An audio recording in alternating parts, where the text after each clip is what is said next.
impact investing right now in 2024 is a growing market. We're seeing investors right around the world choosing to unleash the power of capital for good. Well, I'm joined now by somebody who knows a lot about this. Rajiv Lall, the co-founder of Mondiale Impact, is with me now. So tell us about Mondiale Impact. So Mondiale is actually, you could sum it up as, it brings together a lot of my learnings, both through reflection and study, but also through practice. And Mondiale is a group of us, the half a dozen of us, spread around the world.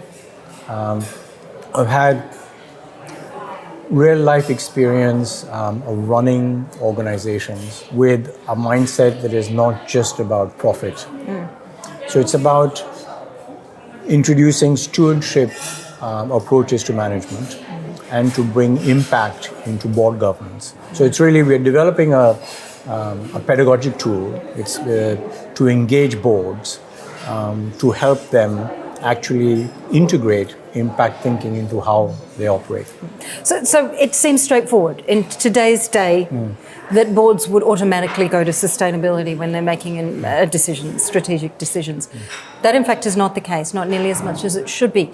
How are you getting interest from these boards? How are you getting them to take it seriously?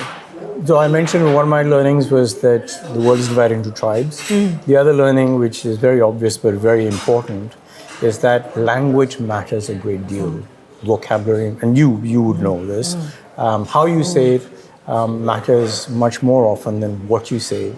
And so on all these issues, the moment you start using the vocabulary of impact, right, hackles go up. People get defensive and say, oh, does that mean I have to trade off profitability? Yeah. And saying, well, there's no you may or you may not, but it's about really looking at the world differently.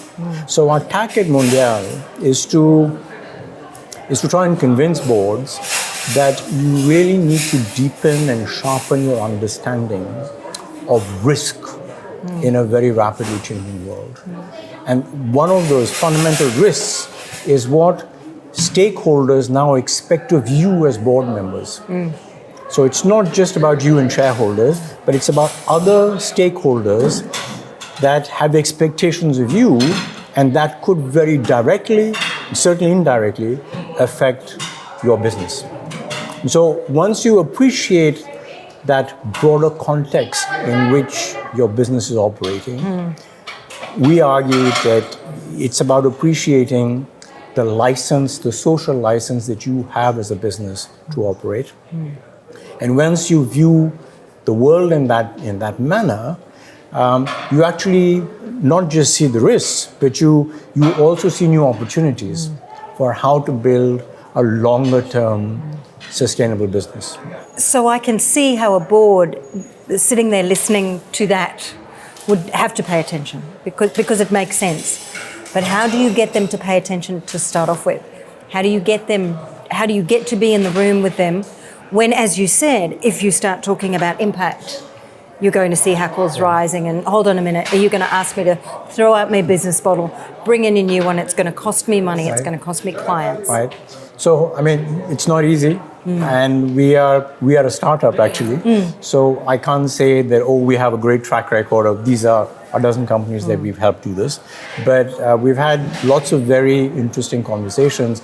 And the starting point for a constructive conversation is usually a person on the board that has great empathy for this perspective, but is enabled by himself or herself to shift the center of gravity of the conversation on the board itself. So that usually is a very useful entry point to a board conversation. And once we're there, then it's really, finding alliances, partners on the board itself, but then making a persuasive case. So when you look out over the next 12 months, 5 years, 10 years, how do you feel about the speed of which this is really going to take off? I'm optimistic, and I'm optimistic for the same reasons as we are pessimistic about climate change. Let me explain what I mean. So the impact of climate change is not linear. No. It'll happen suddenly. It's already happening suddenly, and it's much worse than we thought it was. So the point is that it accumulates to a tipping point, and then things happen. So I think it's the same on this appreciation for the broader perspective to business that I'm talking about.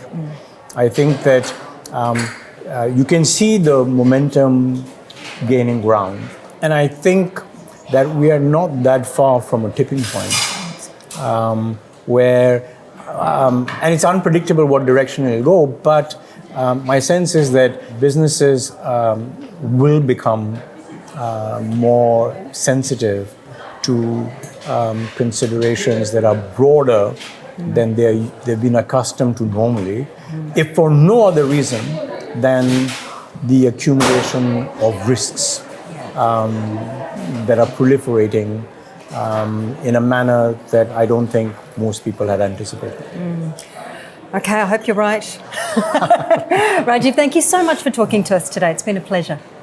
Welcome. Thank you.